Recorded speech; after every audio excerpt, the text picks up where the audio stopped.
everybody. Thank you for tuning in to the Liberty Report.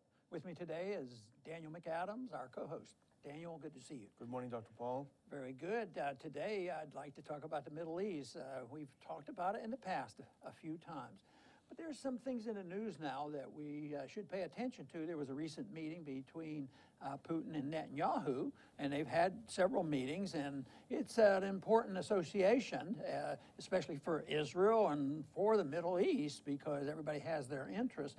But there's a lot of concern now with Netanyahu. There was one article that I read that, was trying to describe the position that Netanyahu was in. And they say he's sweating a lot. And I thought that was just figurative. They say, no, literally, he sweats a lot. And they also said it wasn't from the heat. So it has to do with foreign policy. It has to do with Iran. It has to do with Syria. It has to do with Russia. It has to do with their national security, which they have a right and a need to be concerned about. But why do you think Netanyahu's sweating so much these days? Well, he's also got some problems at home. You know, there's been a lot of scandals around him. It looks like the noose may be closing in on him for political reasons. But, you know, the region is probably one of the reasons he's sweating. You know, in a way, he got out ahead of himself. Israel got out ahead of itself. They jumped on the regime change train that the U.S. was involved in. They wanted to overthrow the secular government of Assad. They've been actively involved these years. Israel admitted that they bombed Syrian government troops 100 times in the last 5 years. So they're in it. They've been involved. They've helped al-Qaeda. They've treated al-Qaeda wounded in Israeli hospitals. They made a big bet on overthrowing Assad, and it looks like they bet the wrong way. And now you have blowback from a bad foreign policy.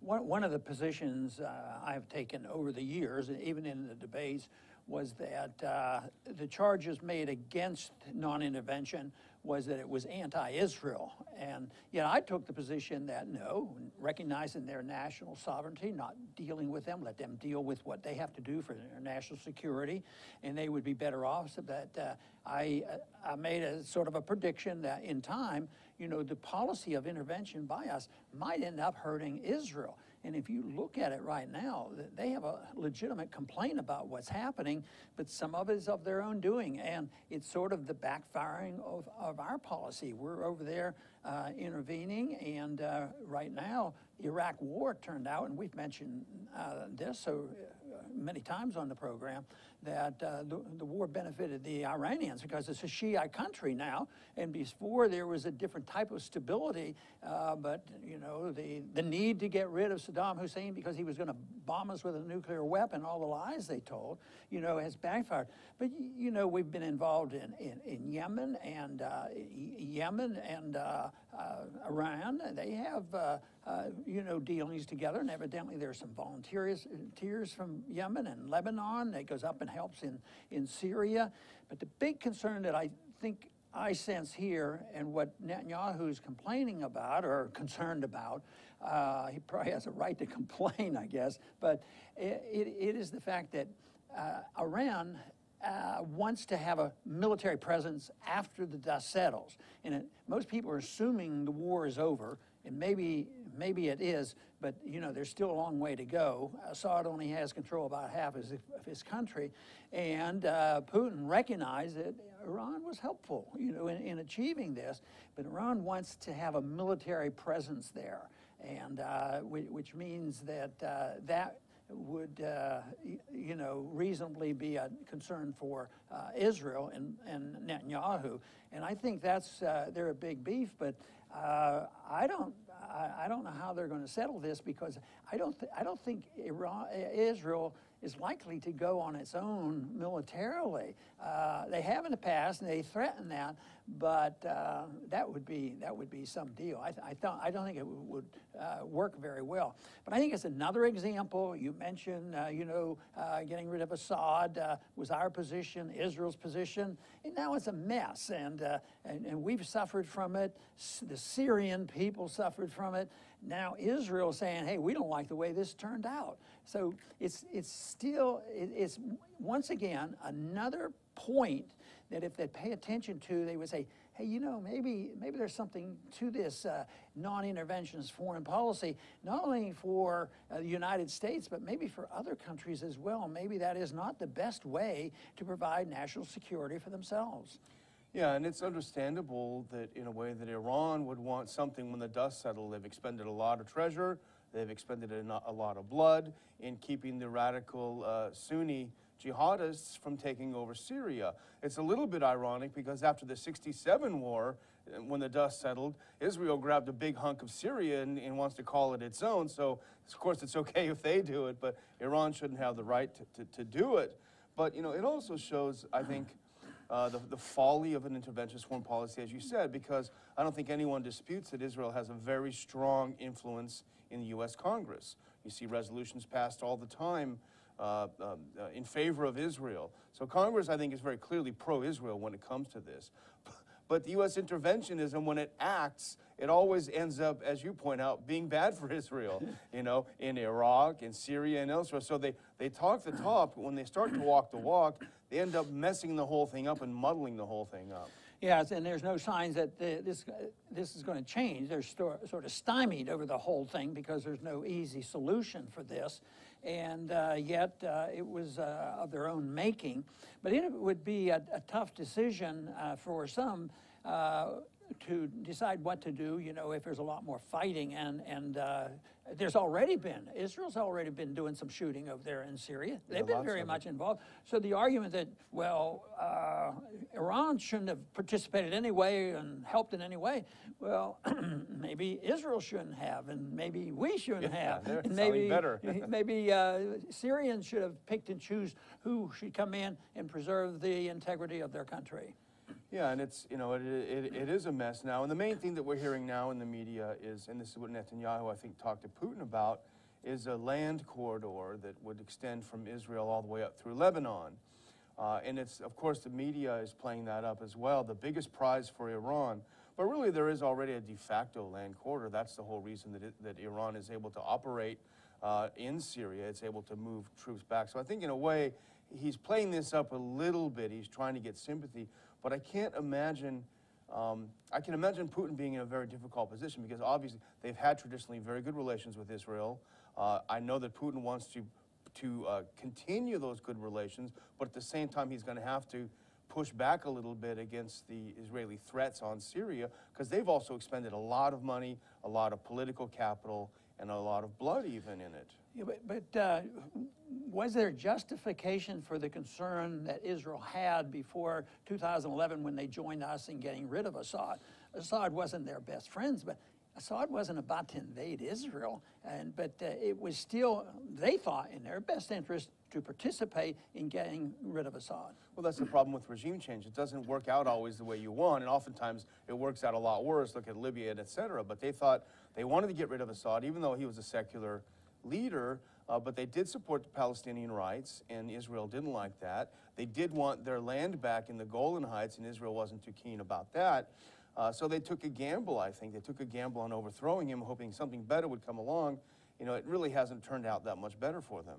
You know, the one principle that they seem to avoid and they don't want to talk about or they don't want to use it, and that is self-determination. You know, peoples are different and they have different countries, and if they were just allowed to live, you know, as their own, you know, as a single country, I think it would be so much better. But there's always something else involved. There's always what's going to happen tomorrow, who's going to own the oil, who's going to do this, and who's going to invade this country. So it's very hard for them to develop this principle. It's a good principle, but right now I don't think that the world is going to be all of a sudden, you know, endorsing this whole idea that people ought to be left alone. Just like on an individual basis, when I think of our problems here at home, I think the solution is everybody's an individual. Leave them alone and quit having this, you know, contest between groups and religions and all these factions. It could work, but of course, the world has been made up of people who want to use power and they want to use, you know, wealth, you know, to enhance their own self and take care of themselves. Yeah, absolutely. And you know, the the war in Syria, you know, has resulted in some strange geopolitical reorientations. You know, I think we've seen the Russia, Iran, Turkey cooperation since the announcement of these safe zones or no-fire zones. It has been exceptionally successful. Really, essentially, the center part of Syria is now cleaned out from al-Qaeda and ISIS elements. They continue to move toward Deir ez-Zor on the way to Raqqa, to the heart of ISIS. So this cooperation has, I think, made it a lot closer cooperation with Russia, Iran, and Turkey. What will happen next? You know, what will happen now? Is Russia about to abandon Iran? What will Turkey do? Turkey is clearly very frustrated with the Europeans, not super happy with the U.S. So there's so many things that are up in the air right now. Yeah, see, I believe they also refer that to the de-escalation zones exactly. in Iran and Turkey and Russia involved. And it probably was very helpful in getting to where we are today, which means Syria is a lot better off than it was 6 months or a year ago.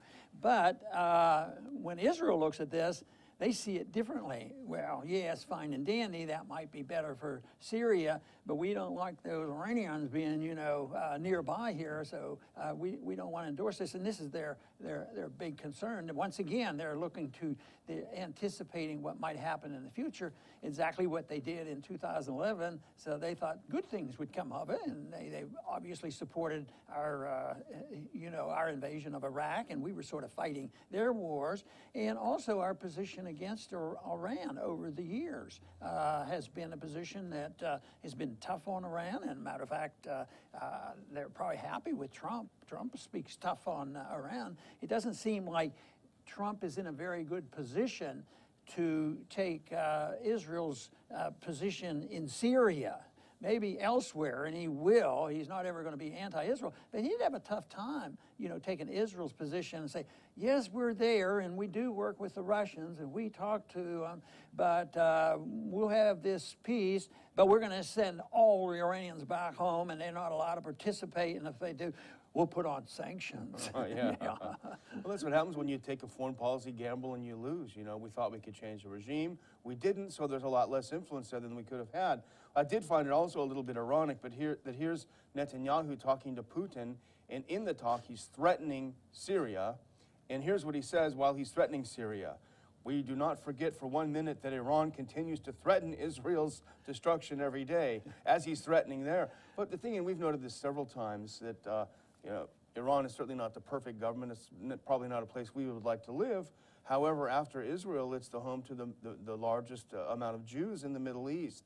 So clearly, Iran is not simply out there to eradicate Jewish people. They're represented in parliament in all walks of life in Iran. They're not rushing to flee to Israel. So I think it really, Netanyahu does tend to be a little bit bombastic. Remember when he was holding up that bomb in the UN saying they're about ready to have a nuclear bomb? He tends to be a little bit dramatic and bombastic. And I think that's a little bit of what we're seeing here. Well, okay, right now this has not been a top issue in the news, even though we consider it very important, and maybe tomorrow it'll be in the major news, but we have other things to deal with to make sure Robert Lee's name be erased from even sports broadcasters. Right. I mean, that's much more important. More important, for sure. But if you have a summary statement, then I think we'll close this program. Well, the unintended consequences of interventionism continue to blow back, to use as many cliches as possible. There you go, blowback. I think I've talked about that over the years, blowback. But I think more people now know and understand what blowback is all about than they did maybe 8 or 10 years ago. But it's interesting that the term blowback was not something that I created out of thin air. It was a CIA term that they developed because they knew it and understood that. And even after 9/11, it was recognized that our position, by one of our officials said, you know what, we better take those weapons out of Saudi Arabia, because they said that was one of the reasons they committed 9/11. They recognized the blowback. And right now, though, the hawks, the people who want perpetual war, and they want to have the neocons in charge, yes, they don't want to look at it in a negative way, so they resent that. But the more positive term is non-intervention and letting people have their own national sovereignty. That would go a long way for improving the conditions for peace and prosperity throughout the world. I want to thank everybody for tuning in today to the Liberty Report. Please come back soon.